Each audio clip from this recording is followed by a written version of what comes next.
So it's Halloween, spooky ghost time, eh? Yeah, so instead of the traditional walk, I thought today we'd just maybe, go and have a little bit of fun. I've come over to Pendle Hill, a proper spooky area, well known for the Lancashire witch trials and the brooding, moody moors. We'll have a little look at that, but I thought we'd just have a short walk, a bit of fun, and I'm going to tell you about my 3 true life ghost stories. So yeah, just for fun.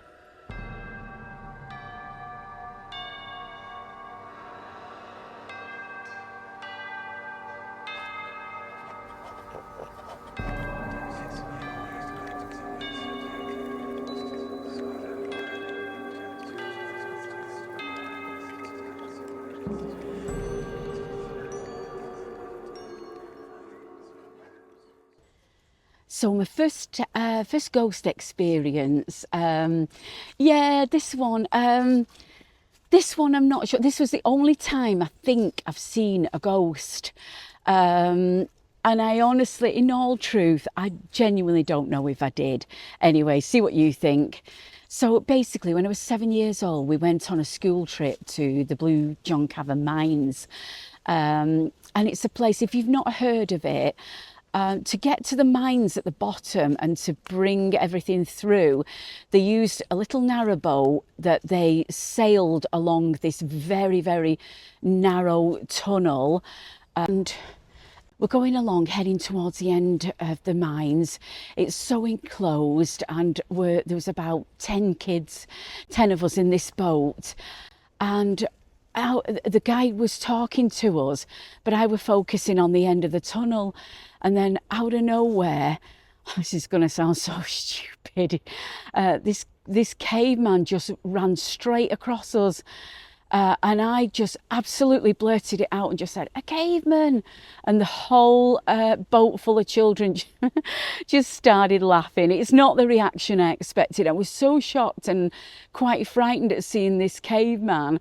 But they just all burst out laughing, and I just sort of wanted the boat to swallow me up. Yeah, but that truly is what I saw and experienced. And I was so shocked at shouting out myself. So that's what makes me think that I really did see this caveman. But who knows? Yeah, so that's my experience number 1. So, experience number 2. I love this one, mostly because I feel really confident telling this one as well, because it was shared by another party with my husband. And I didn't know at the time that he could experience anything like sensing ghosts and things. Now, if you've watched any of my other walks, I do talk in them how I've never seen a ghost that I know of, other than if that caveman one was real.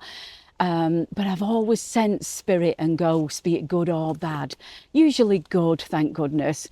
But if I do sense like a bad ghost, it's usually in a property. Yeah, so obviously we're quite young at the time when we're looking for our house, and that kind of thing wasn't on my mind, because the sensing of spirits did come a lot later in life. But I was aware of things like that back then. Anyway, we'd seen lots of houses, and we went to this one particular house. We'd look round it. I didn't sense anything. It wasn't on my mind. I was looking at, things that you would look at when you're buying a property. So yeah, we went round the bedrooms, and obviously the estate agent was with us. And we got to the top of the stairs to come down the stairs. And oh my God, yeah, I just got this chill. This really bad feeling, and then I just sensed someone behind me, and I sensed that I was going to be pushed down the stairs. And it was, yeah, very realistic. It was scary. So anyway, we came out the house, and my husband said to me, "What do you think?" And I just said, no way. I said, "I'm sorry, there's something in there." And I think this is probably the first time I'd ever spoken to him about things like that. And straight away, when I said there was something in there. He said, yeah, he said, I know. He said, was it at the top of the stairs? And it were like, oh my God. Now, I hadn't mentioned the stairs. I didn't say anything other than there's something in there. And then he didn't stop there. And then he said, did you feel like you were going to be pushed down the stairs? And I was like, oh my God. I said, yeah, absolutely. So both of us had exactly the same experience, and I never relayed anything to him other than there's something in there. So yeah, wow. So I think that's pretty strong proof. What do you think? So experience number 3. Now this is my ultimate favourite experience. I shouldn't say favourite with it being a ghost thing, because it's really scary, isn't it, when you experience something, you know, so real. What I mean by that, really, it being my favourite, is what I mean is it's backed up by 3 people, and it's just something that sticks in my mind because it was probably the most ghostly thing I've experienced. Anyway, so what happened? Yeah. So this happened in Scotland. We were staying on holiday in a cottage on the Isle of Skye. Now, the strange thing is, me and my husband have been there before on our own, twice before. Now, there were 3 bedrooms to choose from, and we always chose the one at the top of the house. I don't know why, we just did. There were 2 other bedrooms. I've been in them. There were one of them towards the front of the house. Nothing really unusual about it. If anything, it was probably the room with the least character. Anyway, so this time my brother-in-law were coming on holiday with us, and so we talked about which bedrooms we'd use, because one had an ensuite, which was this bedroom, and the other one was close to the bathroom. So to give each other privacy, my brother-in-law chose the one next to the bathroom, and we did the ensuite. So anyway, this happened on the first night we were there. And bear in mind, nothing had ever happened there before when we'd been there twice. I didn't have a bad feeling, but then saying that, I'd never stopped in that bedroom. So first night there, we were all shattered because we'd had a 9-hour journey by car to get to it. So anyway, sort of said goodnight thing and got in bed. Now, because my husband had driven the 9 hours, he was absolutely shattered. And as soon as we got in bed and his head hit the pillow, he was asleep. So I lay there for a few minutes, like about to go to sleep, and then I turned this little side light off I had. And then literally the moment I turned this light off, I just sensed something straight away. And you know, that like spidery sort of feeling, but you're not quite sure. But I just felt a bit odd, and I just thought, anyway, went to go to sleep, lying there. I think I was just about to sort of drop off. I lay there, and all of a sudden, I just felt hands on me. That's the only way I can describe it. And I opened my eyes in absolute fear, looked around and thought, what the hell have I just experienced? There was no one there, nothing. But I kid you not, it was like, and it weren't just one pair of hands, it were about 3 or 4. It sounds really perverted, doesn't it? But yeah, but basically, how do I describe it? It was like, you know when a cat maybe walks on you, that soft sort of, like, you can feel the pads of the fingers. So it was like that. It was more like fingers pressing on your skin. And I just shook my husband away, cruel as it was, straight away, because I was really scared. And I told him, and he said, you're just tired, you're just imagining it.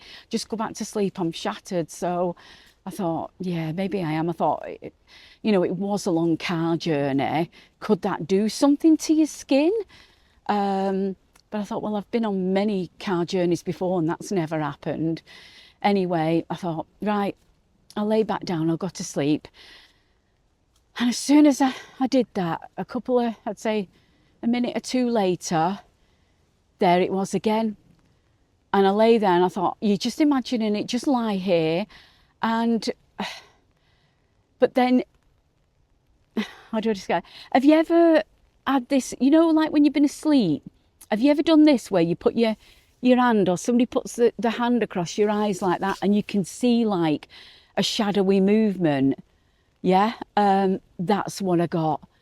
And I thought, oh my God, I was so scared to open my eyes. But I did, and there was nothing there again, absolutely nothing. I looked around the room, I put the light on, nothing. I thought, I can't wake him up again. So I turned the light off, tried to go back to sleep, and it just got worse. And I just thought, oh my God, it was just so real, so real. I could really, honestly, truly feel somebody's hands on me, and something was crossing my eyes when I was asleep. But as soon as I opened them, there was nothing there. So I just shot out of bed, and I thought, I can't stay here. I just can't. So I woke my husband up again. I said, look, I'm really sorry.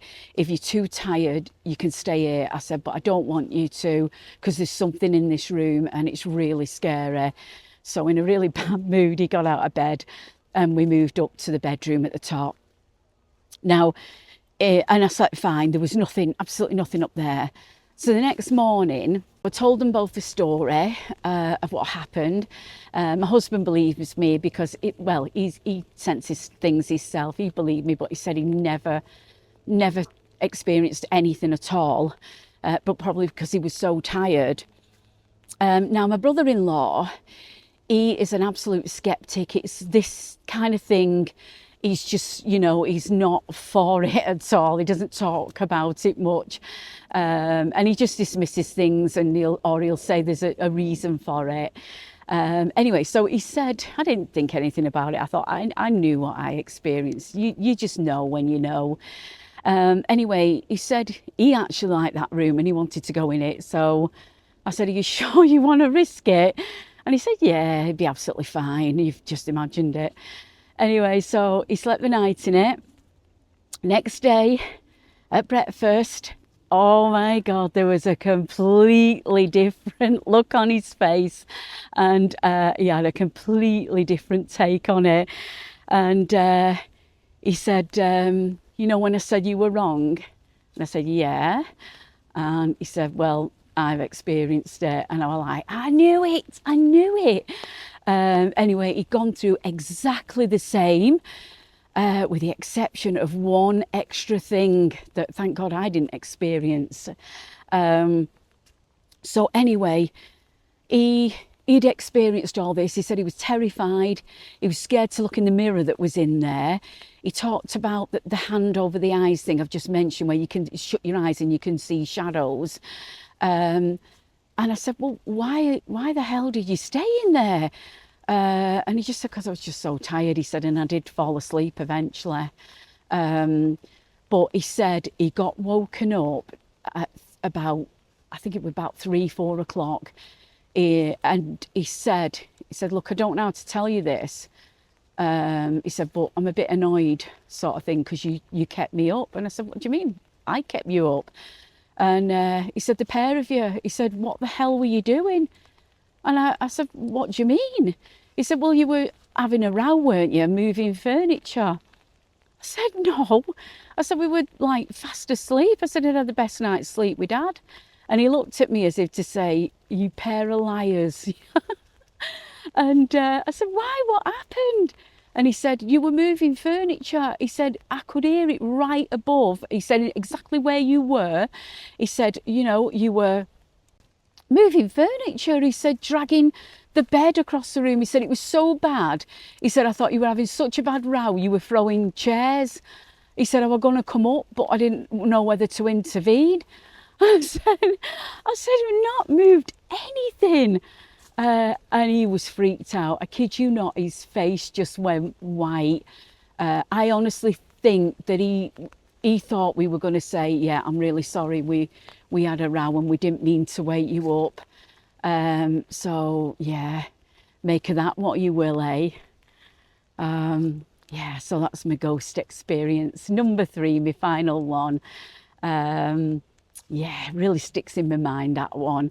And it's something the three of us talk about a lot, and we do tell people about that story when, you know, you have them nights where you're telling your own ghostly experiences. Make of it what you will. But anyway, I'm going to get out these creepy woods now before it goes dark, because this is witch country. So yeah, I hope you've enjoyed this little bit of fun, and I hope you have a fantastic Halloween. Next week I'll get back to the traditional walk where we will see obviously a lot more scenery, but anyway, that's it for now. Thanks ever so much for watching. Oh yeah, please, if you've experienced anything like that, or you've got your own ghost story, oh, please drop a line in the comments, let me know. Anyway, that's it for now. Happy Halloween. We'll take a quick look at Pendle Hill before I go home now, and before the real ghosts come out and it gets dark. Bye for now.